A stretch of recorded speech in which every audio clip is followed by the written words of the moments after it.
Halo teman-teman, selamat datang kembali di channel YouTube Richard Darmawan. Pada kesempatan hari ini di hari Jumat tanggal 26 Agustus, kita akan membahas saham-saham yang ada di Indonesia secara khusus menggunakan pendekatan analisa teknikal. Yang pertama kita akan bahas tentang IHSG dulu, setelah itu kita akan bahas kurang lebih ada 6 saham yang sekiranya menarik untuk diperhatikan beberapa waktu ke depan. Untuk IHSG hari ini bisa teman-teman lihat mengalami koreksi 0,54% dengan high di area 7194. Memang ketika IHSG mendekati area 7200 sudah beberapa kali mengalami koreksi. Di hari kemarin juga sama dengan high di 7210 kemudian melanjutkan koreksi, lalu hari ini dilanjutkan lagi. Untuk area support terdekat kita akan gunakan area 7100 teman-teman. Di sini closingnya 7135, artinya masih ada 35 poin lagi. Untuk IHSG bisa saja menyentuh area support satunya. Untuk area support kuatnya masih sama, masih di area 7000 ya teman-teman. Seperti yang kita tahu bahwa 7000 adalah area psikologis. Jadi kita harap kalau 7100-nya jebol, IHSG bisa bertahan di area support angka psikologis di 7000, sekaligus juga neckline dari inverted head and shoulders, di mana pola kenaikan ini sebenarnya bisa saja membawa IHSG menuju area yang lebih tinggi, kurang lebih ke 7500-an. Untuk transaksi hari ini kita akan cek total transaksi cenderung normal 13,9 T. Dan asing hari ini kembali belanja 163,2 miliar ya teman-teman. Artinya hari ini penurunannya asing masih belanja ya, walaupun IHSG-nya mengalami penurunan. Jadi silahkan diperhatikan untuk teman-teman yang suka pakai foreign sebagai salah satu indikator selama asing masih belanja. Bisa saja IHSG masih akan terus diangkat, atau bisa juga ternyata asing belanja untuk menurunkan IHSG. Yang perlu diingat bahwa IHSG masih memiliki gap besar di bawah dan tentu gap ada potensi untuk ditutup. Saham pertama yang akan kita bahas pada kesempatan hari ini adalah saham Bank BCA, salah satu saham yang mengakibatkan IHSG mengalami koreksi. Saham Bank BCA hari ini di open di area 8025 dengan high di 8125. Artinya BCA sudah berhasil menutup area gap ya teman-teman, dimana gapnya tuh di kisaran 8075. Dan kalau misalnya melihat candle hari ini, sebenarnya candlenya kurang begitu bagus, karena bisa kita lihat bahwa ada tekanan jual ya teman-teman, yang bisa diperlihatkan dari sebuah candle, dimana dia setelah open dia sempat naik, lalu akhirnya closingnya ternyata ada yang menekan dari atas atau seller-seller melakukan tekanan, dan kita akan tunggu apakah BCA akan mengalami koreksi lanjutan. Untuk area support terdekat dari Bank BCA ada di area 7750 sampai 7650. Lalu untuk area support 2-nya teman-teman bisa gunakan area 7400 sampai area 7275. Kita harap kedua support ini dapat menahan penurunan dari BBCA, karena seperti yang kita ketahui bahwa Bank BCA dari low-nya di 7000 sudah mengalami kenaikan yang sangat signifikan, kurang lebih sebesar 15 atau bahkan 16% ya teman-teman. Dan belum ada koreksi-koreksi yang berarti daripada saham Bank BCA. Kita cuma lihat bahwa di tanggal 22 Juli ini sempat mengalami koreksi tipis sebelum akhirnya melanjutkan kembali kenaikannya, menutup gap yang ada di atas. Jadi untuk teman-teman yang mau buy BBCA, kalau mau nyicil silahkan cicil sampai area support 1 ataupun bisa spare sampai area support 2. Dan kalau yang mau trading silahkan diperhatikan support, kalau jebol diusahakan untuk disiplin dan cut loss. Saham kedua yang akan kita bahas hari ini adalah RALS. RALS pada perdagangan hari ini ditutup menguat 4,31%. RALS sebenarnya memang salah satu saham yang downtrend ya teman-teman. Downtrendnya cukup parah. Ini setelah pandemi memang sempat rebound dari area pandeminya kurang lebih di 400-an, sempat mengalami kenaikan sampai area 900 sebelum kemudian mengalami penurunan dan terus mengalami lower low ya. Tapi yang menarik dari saham RALS ini adalah beberapa hari terakhir itu ada volume-volume yang cukup besar teman-teman. Sepanjang bulan Agustus ini ya, bisa kita lihat bahwa volume-volume yang ada di bawah ini cukup menarik dan kita bisa lihat bahwa RALS ini sebenarnya sideways selebar di area 600-an sampai area 550. Dan hari ini saham RALS tertahan di area resisten, jadi wajar kalau saham RALS ini kemudian mengalami koreksi ya teman-teman. Untuk area support terdekat dari saham RALS ada di area 590 sampai 580. Dan untuk area support 2-nya kita bisa gunakan area low yang ada di bawah yaitu di area 550.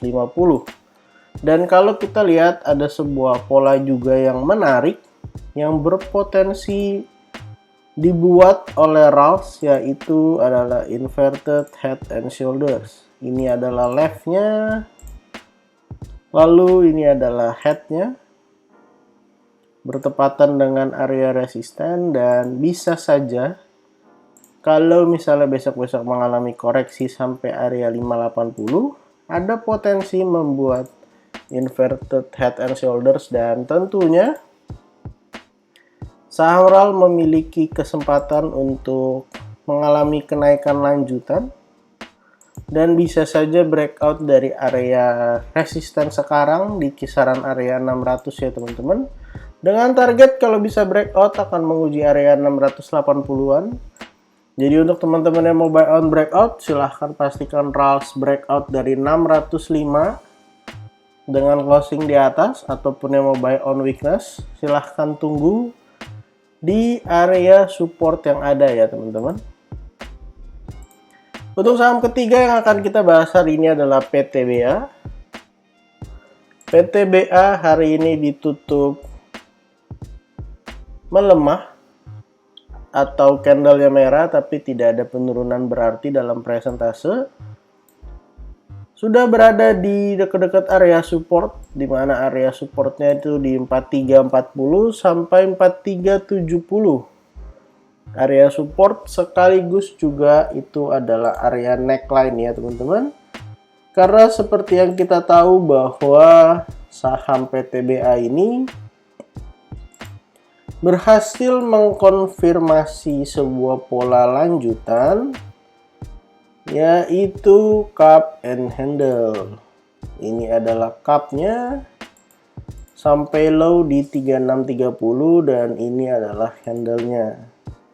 Walaupun handle-nya di candle hari kemarin kurang lebih di tanggal 25 itu candle-nya nggak terlalu bagus, mirip sama candle Bank BCA tadi ya. Sudah naik sampai atas, kemudian seller melakukan penjualan hingga akhirnya memunculkan candle seperti ini. Jadi kalau besok-besok koreksi sampai area support yang ada 4340, 4370 ataupun 4150 sampai 4090, silahkan diperhatikan untuk saham PTBA.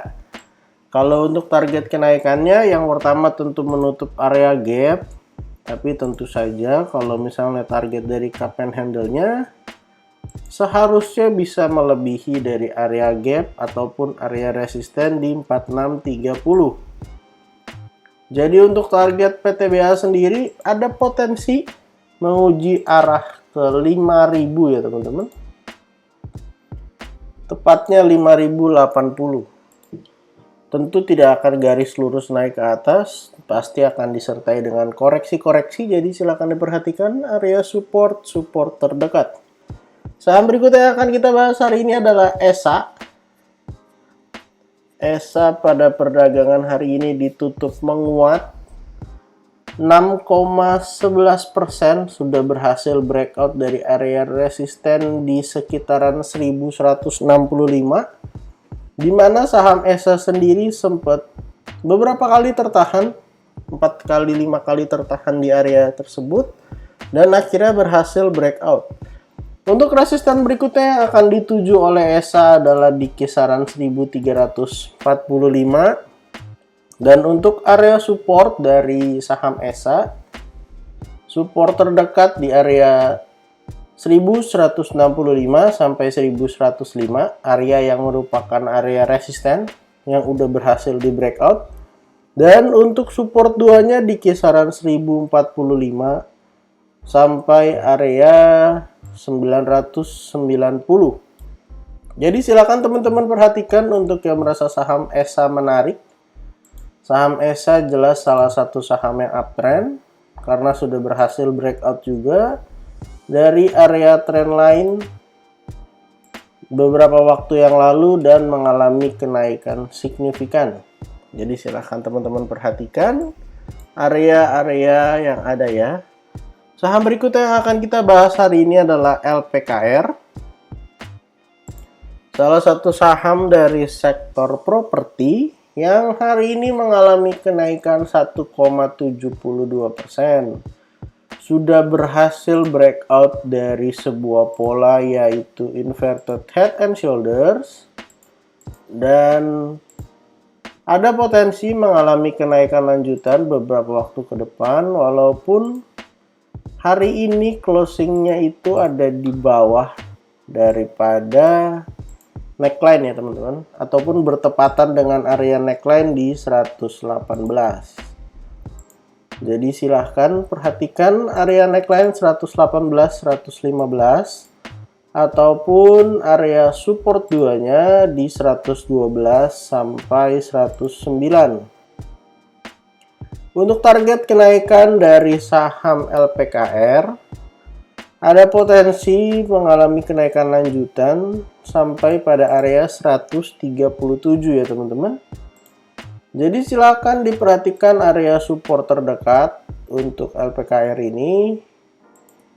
Kalau mau buy on breakout, silahkan ditunggu beberapa hari ke depan. Kalau bisa closing di atas 118 dengan volume, ada potensi lanjut naik ke area atas ataupun di area support terdekat 118, 115 ataupun 112, 109. Saham terakhir yang akan kita bahas hari ini adalah saham TRIM. Salah satu saham yang naik signifikan beberapa waktu terakhir. Selama 4 hari terakhir, saham TRIM sudah mengalami kenaikan 25,13%. Kenaikan ini didukung dengan volume, di mana kita bisa lihat bahwa volume 2 hari terakhir cukup besar dan dibanding dengan volume beberapa hari ke belakang. Secara tren, saham TRIM ini sudah berhasil breakout dari downtrend lainnya, di mana saham TRIM ini sepanjang tahun 2022 atau bahkan dari akhir November sudah mengalami penurunan dan akhirnya bisa breakout menembus area resisten yang ada, dan posisinya sekarang closing di area resisten 342. Dan saham TRIM sendiri sebenarnya membuat sebuah pola kenaikan, yaitu cup and handle, di mana ada potensi untuk naik jauh lebih tinggi seharusnya. Untuk target kenaikannya kita akan ukur dari area low sampai area neckline-nya. Lalu kita copy paste, kita letakkan di area breakout-nya. Jadi untuk potensinya masih bisa naik sampai kurang lebih ke area 400-an. Lebih tepatnya 414. Dan tentunya harus breakout dulu dari 342 dan juga dari 394. 394 ini sepertinya area resisten yang cukup kuat. Karena bisa kita lihat ada beberapa kali saham Trim ini tertahan di area resisten tersebut. Jadi untuk teman-teman yang mau buy on weakness, silakan diperhatikan area support terdekat di 308 sampai 296. Ataupun kalau sejelek-jeleknya Trim kembali meretest area trend lainnya, akan ada potensi menguji 280 sampai 274. Tapi kalau bisa breakout dari 342, ada potensi ke area 394 dan ada kemungkinan membentuk pola-pola kenaikan yang lainnya. Jadi total pada kesempatan hari ini kita ada bahas 6 saham dan IHSG, saham BBCA, saham PTBA, saham RALS, ESA, LPKR, dan Trim. Disclaimer on untuk semua saham yang saya sebutkan hari ini, bukan ajakan menjual atau membeli, bukan juga rekomendasi. Silahkan teman-teman lakukan analisa lagi, kalau ternyata tidak sesuai silahkan di skip dan cari saham lainnya. Jangan lupa untuk support channel ini dengan cara like, comment, share, dan juga subscribe. Jangan lupa untuk follow akun Instagram saya yang baru dibuat di @jurnalricharddarmawan. Di sana kita akan banyak share seputar saham dan analisa teknikal. Terima kasih untuk teman-teman yang sudah menonton video ini sampai akhir. Sampai jumpa di video berikutnya.